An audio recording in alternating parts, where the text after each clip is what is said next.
Welcome to our first news episode. These short episodes plan to keep you abreast of any major developments in both the pro audio scene and our own local present day production one. And today we've got three main headlines for you. So let's get straight into it. Many of you will be familiar with Sound on Sound magazine. It's been going strong since the 1980s and its contributors are all experts in their field and highly respected in the industry. The magazine gets a bit of a bad rap occasionally from critics who feel that their reviews are sponsored and always edge towards the positive, but, and I've written for Sound on Sound myself, I don't believe that to be the case. There are just a lot of really great products out there. Indeed, for the reviews I've written, the only contact with the manufacturer I had was when I needed some technical questions answered. They didn't ask me to say anything and didn't even get to read the review until it was published, and nobody in the magazine's editorial department requested any changes to my copy. So I have complete faith in the brand and think very highly of them. Anyway, on with the news. Sound on Sound are offering free access to their magazine online for the current July issue, and this is also available for the June issue and will be extended into August and September. So if you haven't checked it out before, now would be the perfect time to do so, and there's no credit card required, so it's not one of those offers where if you forget to cancel you'll be billed further down the line. It's just the lovely guys and girls at Sound on Sound offering their magazine online for free to help people like you and me out during the COVID-19 outbreak. So thank you, Sound on Sound. The link's in the description. Now for some news closer to home. We've had Jamie in one of our rooms during lockdown, mixing, producing and doing his thing, and he's had a pair of K&H 0300 monitors in there, which I now believe have been rebranded as Neumann KH310s or something similar. Now these are quite highly regarded monitors by many and offer many of the advantages of a three-way design as opposed to the two-way near fields most home studio cats use. But I think they sound, how can I put this politely, a bit shit. There's something very constrained about them to my ears, almost compressed. They don't sound very open or dynamic to me, or really that accurate, and the bass end just isn't really there. Admittedly, I haven't spent much time with them, so please take those comments with a pinch of salt. But possibly the single most important bit of studio advice I've ever been given was from the late, great Adrian Kerridge, who said, get ATC monitors. Just get ATC monitors. Jamie has been spending a bit of time on ours and has kind of gone, oh, yeah, I hear what you mean. So we've found Jamie a pair of ATC three-way monitors for, wait for it, 1,400 quid. That's 10% of what it would cost to replace my mastering monitors, not including the subs, but they are a bit smaller. These are ATC SCM35s and are a part of ATC's hi-fi lineup. Now, this is of no major relevance really, as ATC use the same drivers in their hi-fi line as they do in their pro line. It's just that the cabinets look a bit more home-like, and in this case, they're in a slightly different form factor. The critical thing is that they contain the legendary ATC mid-range driver, which is, in my opinion, quite simply the best mid-range driver money can buy. I can't work on anything else after having used systems containing that for years now. Another thing I love is that there's no bullshit with ATC, it's just really great drivers in really great cabinets. There's no DSP, no software configuration, just physics working really, really well. So Jamie is quite excited about installing these here, and so are we. So we'll do a video on the install and a full review in the next week or so, as well as covering the basics of speaker placement, etc. I'm quite excited to compare those with its existing K&H monitors, especially considering the ATCs have come in at around half the price. Finally, major news from AMS Neve. This legendary British console manufacturer have announced the 8424 console, which, according to their website, is shipping now.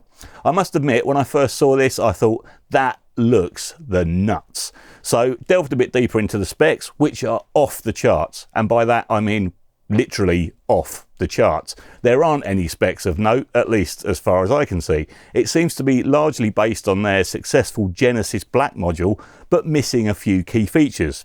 Those features being DAW control, any kind of automation, a computer monitor somewhere for your keyboard and mouse to go, mic preamps and EQ. That's not entirely true. You get 2 mic preamps included in the center section, and each of the 4 buses have a high and low shelving EQ. Great, so that's coming in at the 4-figure mark then? No, the basic version with a stand comes in at £22,494, including VAT in the UK. And if you max it out with an additional 8 mic pre's, the maximum you seem to be able to add, along with two 1073 LB EQ modules in the two 500 series slots, speaker mounts and a cover, it comes in at £26,922. Let's watch the video.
Now, don't get me wrong, Neve are a fantastic brand with a legendary heritage. Rupert Neve is Sir Rupert Neve, for goodness sake, and I'm not slagging them off, but I just don't get this.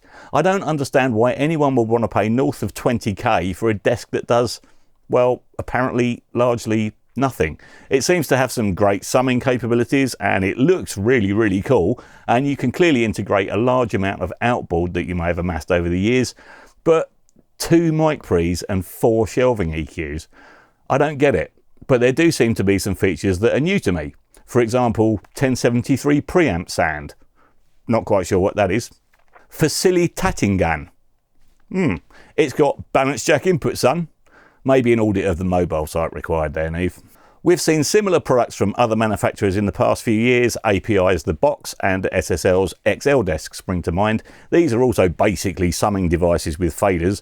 No DAW control, no automation, but the XL Desk comes in at around the same price fully loaded, and API at least give you 8 mic preamps to begin with and 8 500 series slots for a good few £1,000 less.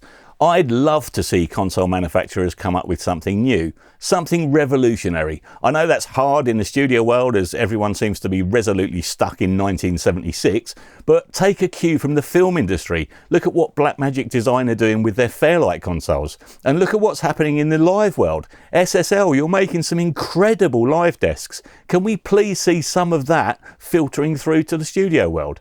Neve were heading in what I feel is the right direction with the Genesis Black. The hardware under software control on that is stunning. But the 8424? Neve, if you're watching, I'm not having a go. I'd love to come up to Burnley and find out more, because I don't really get who this is for. So I'd love to find out. Show us, tell us, justify the product and tell me why I might want to spend well over 20 grand on something that seems to do largely naff all. I love your stereo width enhancement as found on the 8816 summing box, but I don't want to pay 25,000 quid for a slightly larger version of that with faders. Similarly, if you think it's for you, then please let us know in the comments below. All I can guess is that the target market is people with too much money and a load of outboard who want the Neve name on their studio centerpiece. I really don't know. That's it for this video. Thank you very much for watching, and please hit that subscribe button and let us know your thoughts in the comments, and we'll see you in the next one.